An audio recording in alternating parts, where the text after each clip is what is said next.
a scrapbook inside, and each one of these men is going to have a page in the scrapbook telling a story about his life, where he worked, how long he worked, and probably how he was sadly killed. This is my grandson Clinton. I'll tell you how this all got started. Earl Dalton, many years ago, was killed in the forest, and if I got the story right, his son Robert was in the truck while his dad was killed right next to the truck. Stephen, if you correct me, you have to come up here and tell the story. That's my son. He told me the story. So later, the Dalton family, which owns Jackson Rancheria, came to the museum and donated a very large sum of money to the museum. So Robert Dalton, the son of Earl, is a friend of my son Steve's, and Robert said one day, "Did you folks ever do anything with the money that our family donated?" Steve didn't know, and I didn't know because it was before our time, so of course Pat knew. Pat Bradley, everybody, you all know Pat Bradley? So she said, yes, they did. So my son said, you know, we need to do something for loggers and lumbermen that were killed so violently in the woods. So this is my son's idea, and then he asked my husband, probably told, Dad, we need a monument. So my husband totally built this. And I have a list. I'll try to remember it. Alpine Stone on Highway 4 down by Forest Meadows donated all of this granite, which was a huge gift.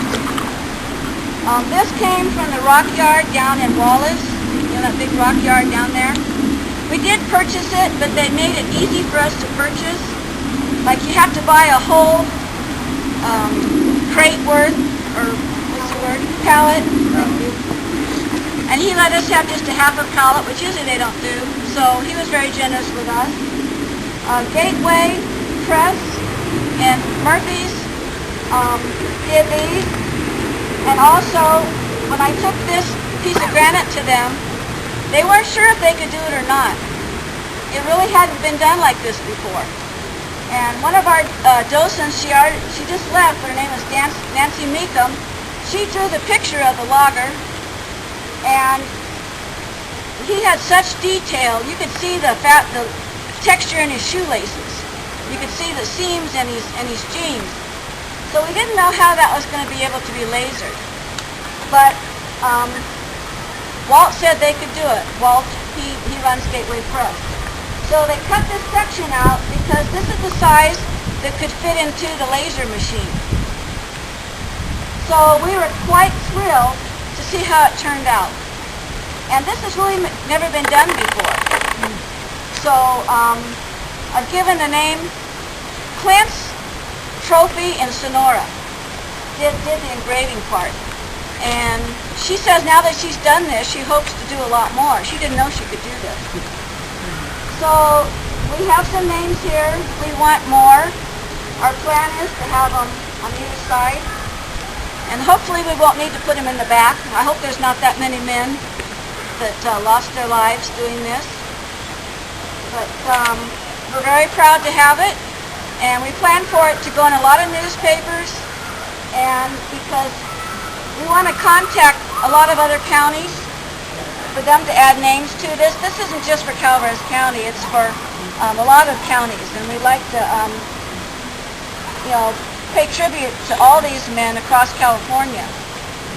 So that will be our future job, is locating more names. They do need to be documented. I've had people send me obituary notices, which is perfect because it's absolutely correct, and we try and do everything 100% correct at this museum. So if you have names, like this gentleman here, he told me 4 or 5 just in walking between here at the museum. So I'm going to get hold of him. He's going to give me a lot of names. Next time you come, there'll be some more on here. So we're happy to have you here today. Spread the word that this is here. Have people come by and see it. And where's Ed? Come here, Ed. Ed's actually got a relative here. Point out and tell the story about the relative.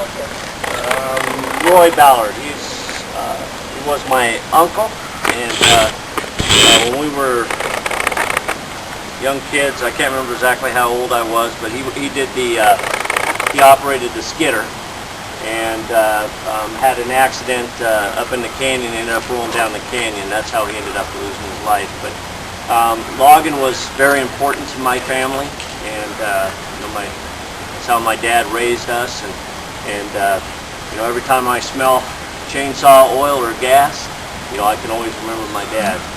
So logging was vitally important to us. Well, thank you. You betcha. Anybody else? Pete, Annette, want to talk about Glenn? Glenn Linebaugh is on here. You all know the Linebaugh family. Isn't there?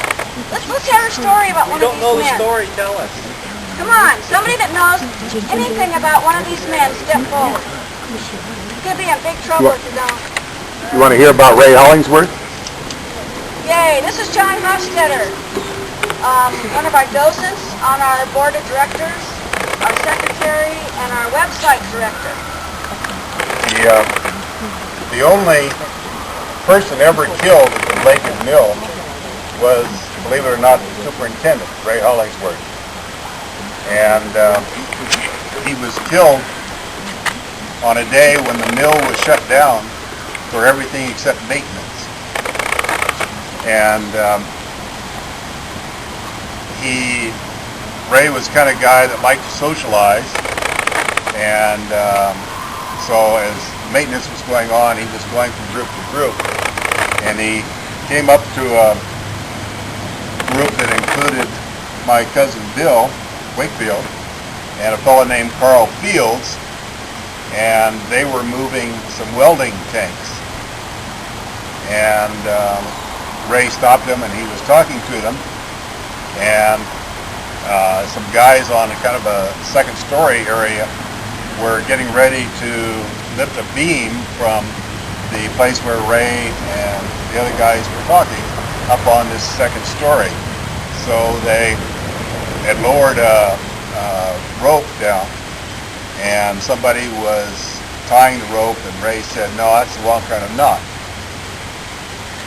He said, "You want a knot like this because it's so easy to get undone after you get through raising the beam."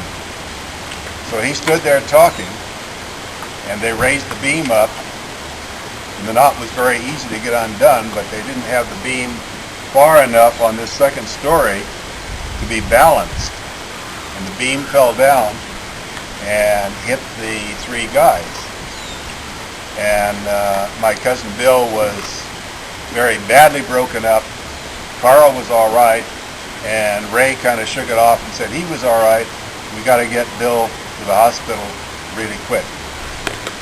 So they got what passed for an ambulance over there, and they got Bill in the ambulance and took Bill to the hospital, and he's still alive. It's a good sign. But Ray went home and took a shower and died of a subdural hematoma a few hours later. So, really interesting story about the only person, really interesting to me at least, about the only person who ever died at the Lake and Mill. Thank you, John. Very good. Why don't you come up? Just come up and tell us about your friends. That's what makes this all personal and meaningful, is when we can put some stories to these names. Well, Introduce yourself. I'm Dave Turnbull. I'm from Placerville. Long line logger. I got a whole bunch of people on there. My guys are all timber haulers, but the one I admired when I started out quite a while ago now was old Lee Thompson. He was in his 70s then, and he should have never even been out there. He had a broken ankle, and he's still out there dragging his leg around.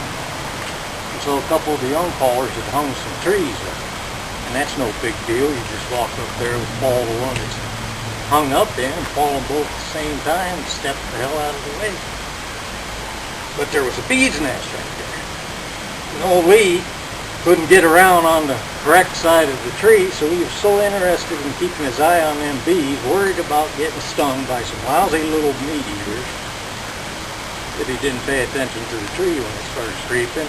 The one that was hung up in it come rolling out, come down, and did the old part.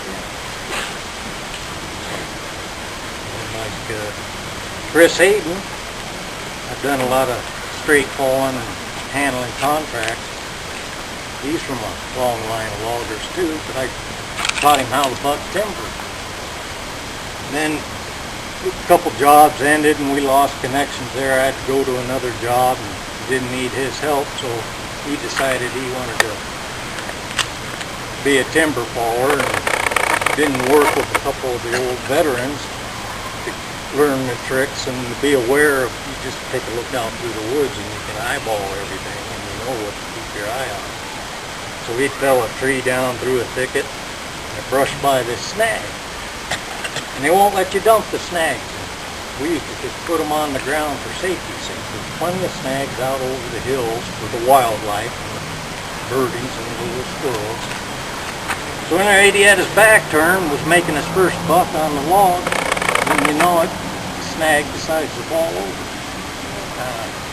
Did him in better than before. And that's one of the ones, I still carry his old metal gas can around, just like my granddad. I got his double bit axe. So pieces of those guys are still going in the woods with me. So I could keep going. I appreciate you remembering all these things. No, I did every one of those things. Maybe today. Maybe you can write them down. Get them on here as soon as possible. I gave you the information. We have some loggers here. Ted, would you work in the log? My son Steve's a forester. Come on, if you've ever worked in the woods as a logger, come on out here. Come on, Pete. Gerald, were you?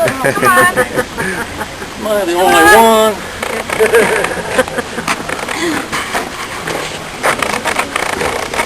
No, you don't talk. Just come out and stand here. You don't have to talk. Come on. Don't try. He's a logger. Pete. But you worked in the industry. Gerald, were you a logger? Okay, Gerald, right here, raise your hand. Annette, did you ever work out in the woods? For Doc Weinbach. I should have known. You look like an outdoors guy. Okay, what's your name? Say it louder. Alan Nuttall. Where'd you work? Yeah. It's been a long day. A couple of months ago, we lost one of our best friends here at the museum, Dale Brooks. If any of you knew him, he was one of the most important people to this logging museum, and we have his cousin and his wife here with us today, Jim Hill, Arla. And next Saturday, we're going to have Dale's memorial service here. Whoever wants to come is invited. Try to.